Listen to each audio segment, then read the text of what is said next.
Merci beaucoup. Oui, je vous propose qu'on passe aux questions. Je vais commencer par une question et après je donnerai la parole à monsieur le rapporteur, Erwan Balanant. Moi, ce dernier volet m'intéresse beaucoup puisque nous n'en avons pas du tout parlé encore dans les auditions, c'est-à-dire quelle est enfin, comment les œuvres que vous diffusez, produisez, etc., participent ou pas de la culture du viol, ce qu'on appelle la culture du viol, et quelles sont les mesures précises que vous avez prises là-dessus, c'est-à-dire quand il y a une scène de viol, par exemple, dans une œuvre, est-ce que vous décidez de la présenter, oui, non, avec des avertissements, oui, non, comment, etc. Cet aspect-là m'intéresse beaucoup. Erwan Balanan, pardon. Merci Madame la Présidente.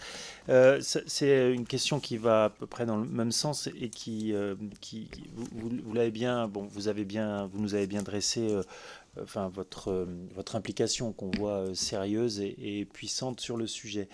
Moi, c'est en tant qu'acheteur de production que je souhaitais vous interroger. Et vous avez donné un certain nombre d'éléments, des éléments de réponse, pardon, mais j'aimerais qu'on puisse peut-être les définir. Dans la coopération avec vos partenaires pour vos deux chaînes, vous achetez des programmes. Est-ce que vous avez des exigences précises sur la façon dont sont faits ces programmes? Évidemment, un respect du code du travail et de la loi, ça me semble évident, mais est-ce que vous allez un peu plus loin avec des exigences par exemple, de formation, des exigences sur la façon dont ont été réalisés, pourquoi pas les castings, etc. Est-ce que c'est des choses sur lesquelles vous avez déjà été un peu plus loin? Voilà, première question. Et sur l'obligation contractuelle, vous nous avez cité l'article 4-4, je crois, de vos... 24, pardon, 24-4, c'est bien ça. Et vous avez dit qu'il listait un certain nombre d'exigences. Est-ce que vous pourriez nous en parler rapidement et puis et fournir ces documents, si c'est possible, si ils sont possibles et communicables. Voilà. Et sinon, après, on aura d'autres questions, mais déjà, si vous pouvez répondre à celle-là, parce que sinon, on va en oublier. Merci. Merci, c'est à vous. Je vais prendre une partie de la réponse, puisque nous sommes deux entreprises. En réalité, je ne pense pas avoir dit que nous achetions des programmes. C'est un travail beaucoup plus interactif, notamment en fiction et en cinéma. Il y a d'ailleurs certaines phases. Un producteur peut arriver avec une idée, on va être dans une phase de développement. Après, il y a un scénario qui va être produit. En fiction, c'est le cas. Et donc relu, parfois à notre demande pour des raisons créatives, mais pas que, modifié. Ensuite, il y aura des discussions sur le casting. Donc, en fait, c'est plus que... c'est le producteur qui a la responsabilité de la bonne fin et de livrer le programme. Et donc ça, voilà, on ne se substitue pas à cette responsabilité qu'il a vis-à-vis de nous. Mais en attendant, c'est un dialogue. Donc oui, je vous confirme qu'on a des discussions sur le scénario, sur le casting. C'est pas notre responsabilité, in fine, d'assurer que ce que nous commandons à la fin est livré dans les normes. C'est la responsabilité du producteur, mais nous sommes en dialogue avec nos partenaires. Donc, en fait, nous n'achetons pas, ce ne sont pas des produits sur étagère. Vous voyez, on participe à la conception de ces produits. Donc, c'est pour ça que je disais que d'une certaine manière, puisque nous, voilà, on assume ce qui est ensuite sur nos antennes, complètement. Voilà, on ne se défausse pas sur quelqu'un d'autre, c'est ça que je veux dire.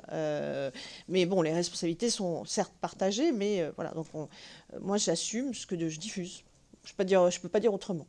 Donc après, si vous avez des questions sur tel ou tel programme, tel ou tel sujet, je ne peux pas répondre en général. Hein. Nous, on est, vous le savez, je l'ai dit dans mon propos liminaire, on est très engagés pour dénoncer ces violences, dans toutes ces facettes, et on s'y emploie. Voilà. Est-ce qu'on est exempt de défauts? Sûrement pas. Mais voilà. J'espère avoir répondu à votre question. Et sur l'article 13, c'est ça, Livia Sorin, qui est secrétaire générale adjointe, mais aussi en charge de la RSE au sein de France Télévisions. Donc c'est à ce titre qu'elle m'accompagne.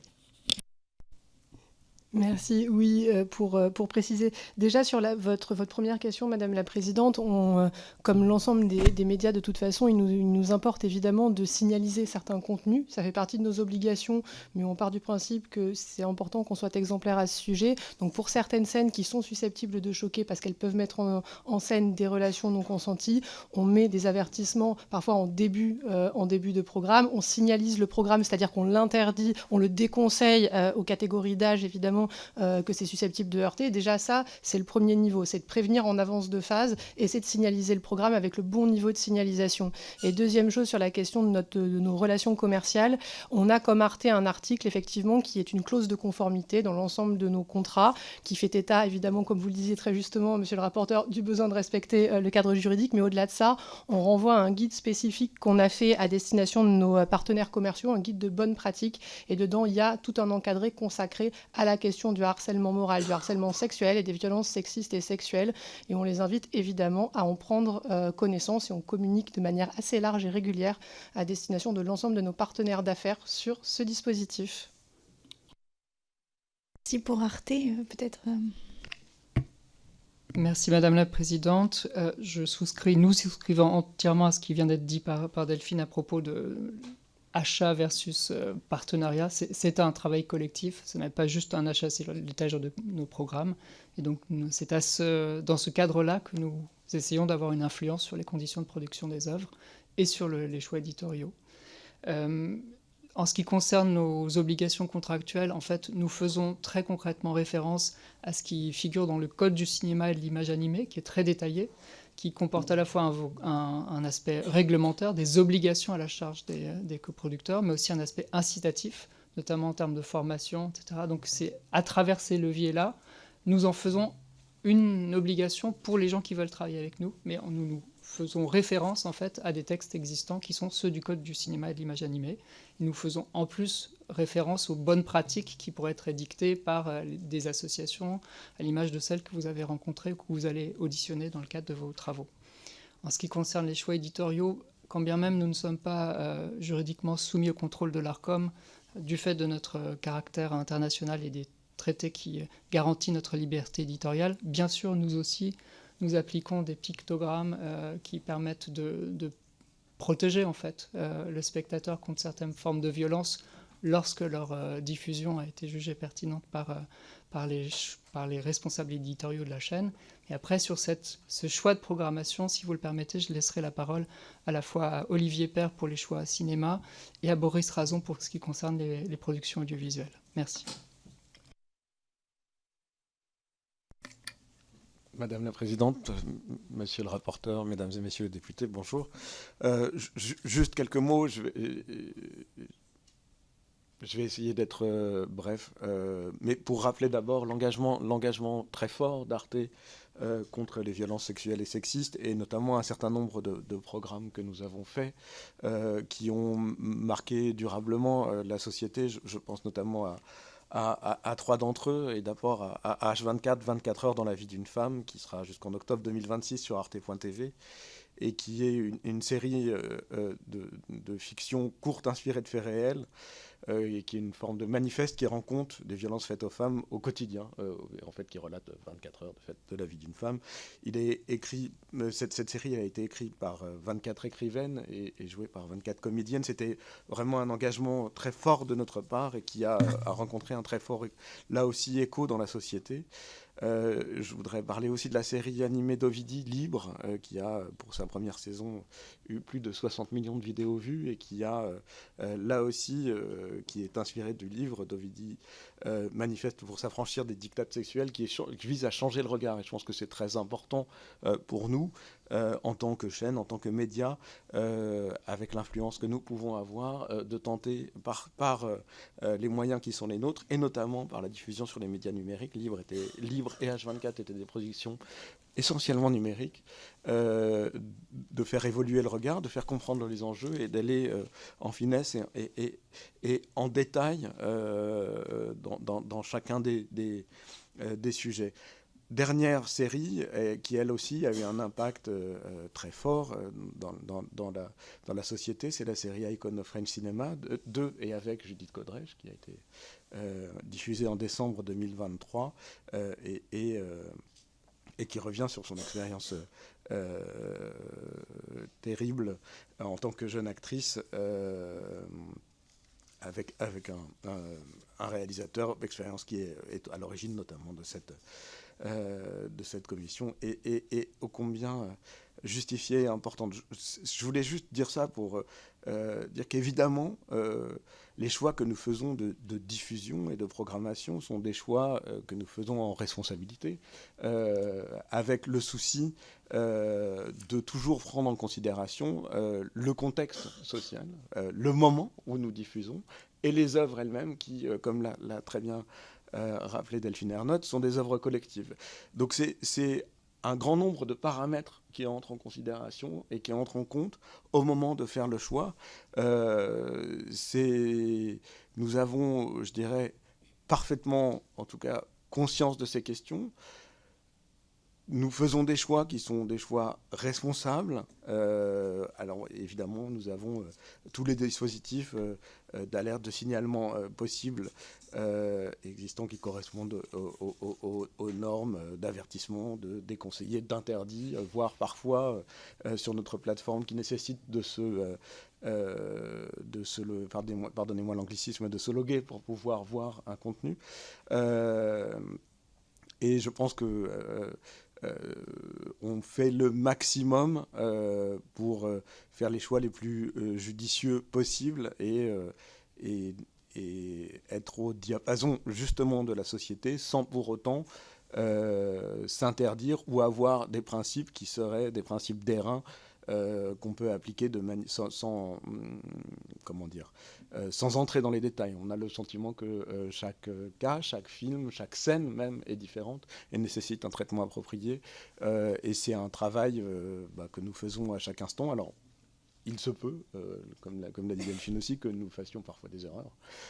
Mais notre métier, c'est d'essayer d'en faire le moins possible. Merci. Vous voulez compléter, Monsieur Père ?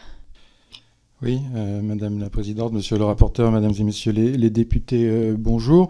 Je suis à la fois le directeur de l'unité cinéma d'Arte France, donc responsable d'une partie des acquisitions de films de longs et de courts métrages pour l'antenne et pour Arte.tv, pour la plateforme. Il y a une autre partie qui est apportée par nos collègues allemands et nos collègues d'Arte GIE. Et je suis également le délégué général de la filiale d'Arte France Cinéma.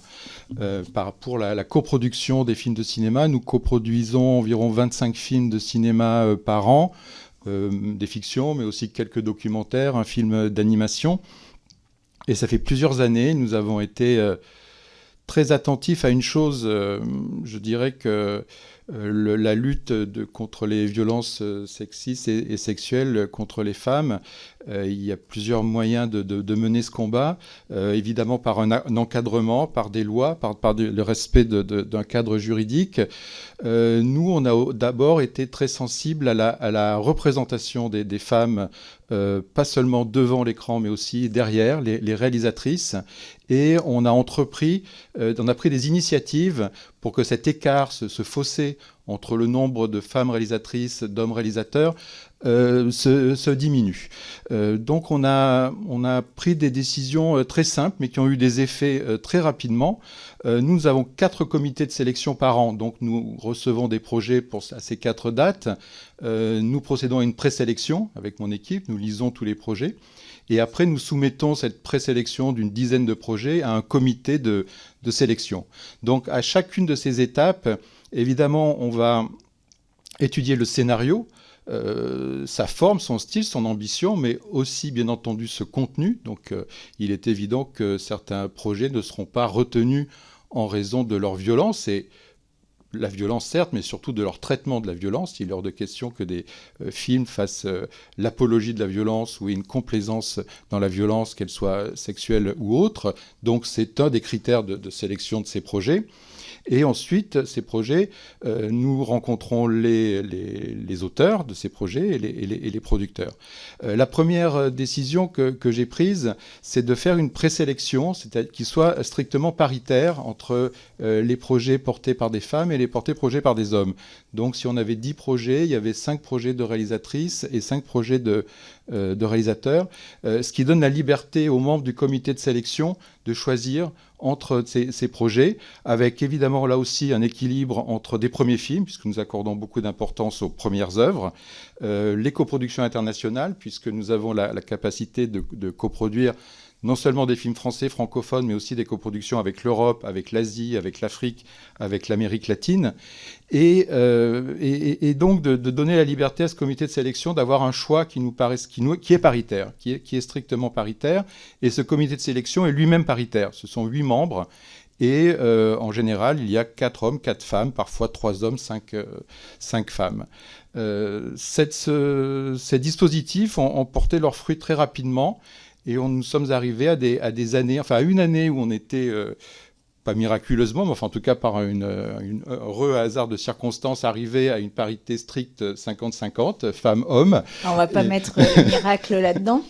Non, mais disons que c'est malheureusement pas possible de le faire à chaque fois. Mais disons que cet écart s'est vraiment diminué. Et nous sommes très heureux dans cette attention particulière apportée aux premières œuvres. Je pense que c'est dans cette catégorie-là qu'il y a eu une émergence assez spectaculaire de jeunes talents de réalisatrices. Il y a toute une génération, pas seulement en France, mais en Europe et dans le monde entier. Ces femmes cinéastes qui étaient considérées comme des pionnières, mais qui étaient souvent isolées, marginalisées, ou présentées un peu comme des cas exceptionnels. Aujourd'hui, il y a vraiment un mouvement générationnel. Et il y a, donc nous, dès leur début, nous avons soutenu Valérie Donzelli, Céline Sciamma, jusqu'à Portrait de la jeune fille en feu, Julia Ducournau, aujourd'hui Charline Bourgeois-Taquet, Asia Herzi, dont nous avons soutenu tous les films en tant que réalisatrice et actrice. Merci. Mes excuses, mais